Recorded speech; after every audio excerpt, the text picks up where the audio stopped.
திருவண்ணாமலையில் mini tidal பூங்கா அமைப்பதற்கான பணிகளுக்கு காணொலியின் வாயிலாக முதலமைச்சர் மு.க.ஸ்டாலின் அடிக்கல் நாட்டுகிறார். அந்த காட்சிகளை தற்போது பார்ப்போம். 3.36 கோடி ரூபாய் மதிப்பு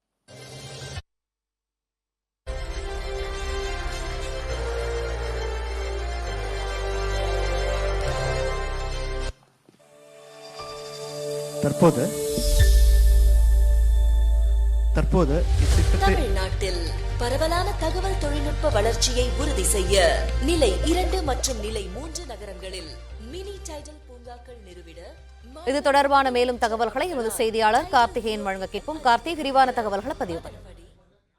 தொழில் முதலீடு ஊக்குவிப்பு வர்த்தகத்துறையின் சார்பாக திருவண்ணாமலையில் 37 கோடி ரூபாய் மதிப்பீட்டில் தகவல் தொழில்நுட்ப வல்லுநர்களுக்கான அந்த 600 பேருக்கான புதிய வேலைவாய்ப்பை உருவாக்கும் வகையில் அங்கு கட்டுமானமானது மினி டைட்டில் பார்க்கானது அமைக்கப்பட்டிருக்கிறது. மொத்தமாக 63,200 கோடி ரூபாய் 200 சதுரடி பரப்பில் அந்த கட்டுமானமானது அமைக்கப்பட்டிருக்கிறது.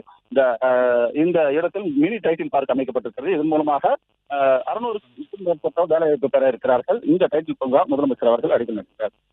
பிளே ஸ்டோர் மற்றும் ஆப் ஸ்டோரில் இருந்து பாலிமர் செயலியை QR கோடு மூலம் பதிவிறக்கம் செய்யுங்கள். செய்திகளை உடனுக்குடன் பெறுங்கள்.